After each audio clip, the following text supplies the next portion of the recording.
Peoria, then the mistakes would only affect that physician's patients, the people who chose that physician. But when the planner is a government official, like yourself, who rules by mandate, the errors are compounded and become much more harmful. A planner who believes he is the science leads to an arrogance that justifies, in his mind, using government resources to smear and to destroy the reputations of other scientists who disagree with him. In an email exchange with Dr. Collins, you conspire, and I quote here directly from the email, to create a quick and devastating published takedown of 3 prominent epidemiologists from Harvard, Oxford, and Stanford. Apparently, there's a lot of fringe epidemiologists at Harvard, Oxford, and Stanford. And you quote in the email that they, or from Dr. Collins, and you agree that they are fringe. And immediately there's this takedown effort. A published takedown, though, doesn't exactly conjure up the image of a dispassionate scientist.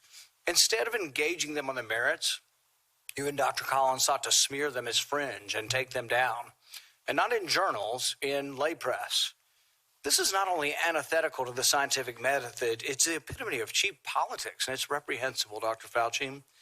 Do you really think it's appropriate to use your $420,000 salary to attack scientists that disagree with you? The email you're referring to was an email of Dr. Collins to me. If you look at the email that you responded to and hurried up and said, I can do it. We got something in Wired magazine. No. I think in usual fashion, Senator, you are distorting everything about me. Did you ever object to Dr. Collins' characterization of them as fringe? Did you write back to Dr. Collins and say, no, they're not fringe, they're esteemed scientists, and it would be beneath me I did not do that?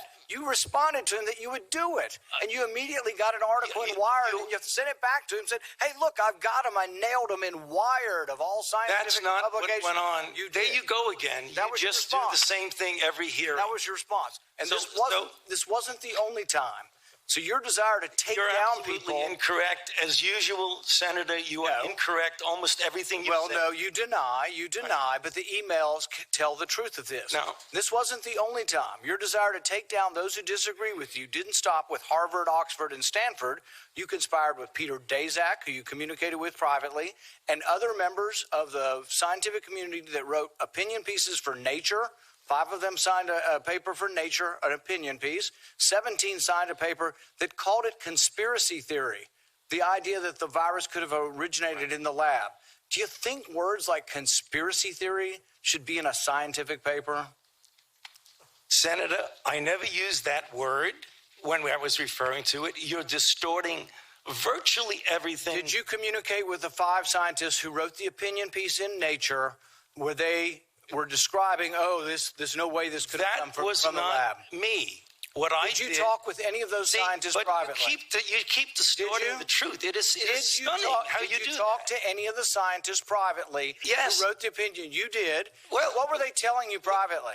Well, let me explain. You're going back to that original discussion when I brought together a group of people to look at every possibility with an open mind. So not only are you distorting it, you are completely turning it around, as For most of the scientists that came to you privately, did they come to you privately and say, no way, this came from the lab? Or was their initial impression, Dr. Gary and others that were involved, was their initial impression actually that it looked very suspicious for a virus that came from a lab? Senator, we are here at a committee to look at a virus now that has killed almost 900,000 people. And the purpose of the committee was to try and get things out, how we can help to get the American public. And you keep coming back to personal attacks on me that have absolutely no relevance to reality. Do you think anybody has had more influence over a response to this than you have? Do you think it's a great success? Do you think it's a great success what's happened so far? Do you think the lockdowns are good for our kids? Do you think we slowed down the death rate? More people have died now under President Biden than did under President Trump. You are the one responsible. You are the architect. You are the lead architect for the response from the government. And now 800,000 people have died. Right. So you think it's a winning success, what you've advocated for government? Senator, first of all, if you look at everything that I said, you accuse me of in a monolithic way telling people what they need to do. Everything that I've said has been in support of the CDC guidelines. Wear a mask, get boosted. And you've advocated to make it coercive and done a look at everything you've that I've advocated said. it be done by mandate. Right. You've advocated that your infallible opinion be dictated by law. Right. So again, Madam Chair, I would like just a couple of minutes because this happens all the time.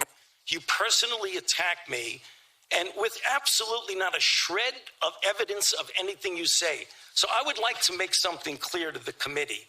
He's doing this for political reasons. What you need to do is, he said in front of this committee. You think your takedown of three prominent epidemiologists was not political? You don't want me to finish because you know what I'm going to say. That was the question. Senator, were you political in taking down these three prominent epidemiologists? Senator Paul, if you would please, I'm going to allow this, Dr. Fauci to respond. We have a number of senators who would like to ask questions, and I would like him to be able to respond. Please do so. So the last time we had a committee, or the time before, he was accusing me of being responsible for the death of 4 to 5 million people, which is really irresponsible. And I say, why is he doing that? There are two reasons why that's really bad. The first is it distracts from what we're all trying to do here today, is get our arms around the epidemic and the pandemic that we're dealing with, not something imaginary. Number two, what happens when he gets out and accuses me of things that are completely untrue is that all of a sudden that kindles the crazies out there, and I have threats upon my life, harassment of my family and my children with obscene phone calls because people are lying about me. Now, I guess you could say, well, that's the way it goes. I can take the hit. Well, it makes a difference. Because as some of you may know, just about 3 or 4 weeks ago, on December 21st, a person was arrested who was on their way from Sacramento to Washington, D.C. at a speed stop in Iowa. And the police asked him where he was going, and he was going to Washington, D.C. to kill Dr. Fauci. And they found in his car an AR-15 and multiple magazines of ammunition, because he thinks that maybe I'm killing people. So I ask myself, why would Senator want to do this? So go to Rand Paul website, and you see Fire Dr. Fauci with a little box that says, contribute here. You can do $5, $10, $20, $100. So you are making a catastrophic epidemic for your political gain. So you have politically attacked your colleagues and in a politically reprehensible way attacked their reputations. Okay, you won't defend it. You won't argue it. You'll just simply turn around the attack. Continue this hearing. We have a number of questions from just other senators. One more minute, please. Well, Dr. Fauci, I really appreciate your response, but we do have a number of questions from senators, and we do have a second.